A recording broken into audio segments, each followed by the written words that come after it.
कोल्हापूर जिल्ह्याचे पालकमंत्री तथा राज्याचे आरोग्यमंत्री प्रकाश आंबेडकर हे आज जिल्हाधिकारी कार्यालयात आले होते. त्यावेळी त्यांनी पत्रकारांशी संवाद साधला.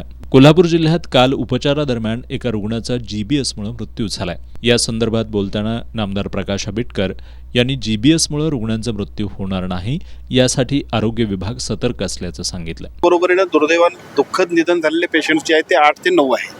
साहजिकच या पेशंटची संख्या अतिशय कमी आहे. जे कोमॉर्बिड असतील पेशंट, अगोदरचे आजार असतील, प्रतिकारशक्ती कमी असेल तर अशा पद्धतीच्या सर्वच पेशंट्सना थोडीशी ही आजारामध्ये मृत्यूची भीती असते. अशाच पद्धतीनं दुर्दैवानं ही घटना घडली.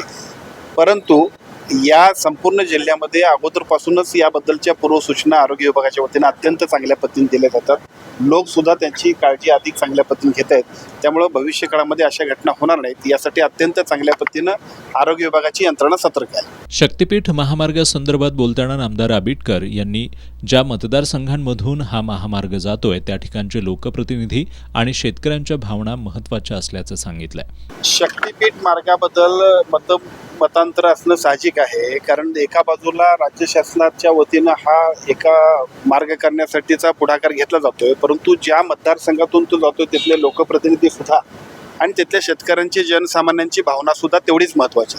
त्यामुळे नामदार मुश्रीफ साहेब असतील आणि मतदारसंघात माझ्या सुद्धा येतोय, त्यामुळे माझ्याकडचे सुद्धा शेतकरी तशाच पद्धतीची भावना व्यक्त करतात. त्यामुळे याबद्दलची वस्तुस्थिती आम्ही सुद्धा आमच्या वरिष्ठांच्यापर्यंत पोहोचू.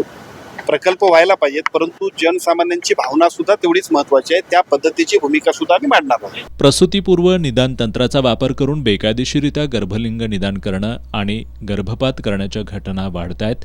या पार्श्वभूमीवर ज्या महिला तक्रारदार आहेत त्यांना 1 लाख रुपये देण्याचा नवीन शासन आदेश लवकरच काढणार असल्याचं नामदार प्रकाश आंबेडकर यांनी सांगितलंय. त्यामुळेच कोल्हापुरात जे काही छापे झाले ते अतिशय चांगल्या पद्धतीनं त्याच्यामधले रिझल्ट्स आपण बघितलेत. अजून सुद्धा छापे होणे गरजेचं आहे, कारण कोल्हापुरामध्ये सुद्धा मुलींचा दर खूप कमी व्हायला आहे, की आमच्या सगळ्यांच्यासाठी सुद्धा शोभनीय नाही. आणि त्यामुळे साहजिकच अजून छापे पडले पाहिजेत, यंत्रणा अधिक गतिमान झाली पाहिजे. अशा पद्धतीनं जे कोण कृत्य करत असतील त्यांच्यासाठी सुद्धा कडक कारवाई, कायद्यातल्या दुरुस्तीचा प्रस्ताव सुद्धा आम्ही दिलेला आहे, तो सुद्धा होईल. 2-4 दिवसांमध्ये आणखीन एक GR होईल, ज्याचा उल्लेख पूर्वी आपण केला होता, की जो डिकॉय आहे म्हणजे जी तक्रारदार महिला असते त्या तक्रारदार महिलेला सुद्धा 1 लाख रुपये आपण देतोय. पूर्वी आपण फक्त खबऱ्याला 1 लाख रुपये देत होतो, आता आपण जी डिकॉय महिला असते तिला सुद्धा 1 लाख रुपये देतोय.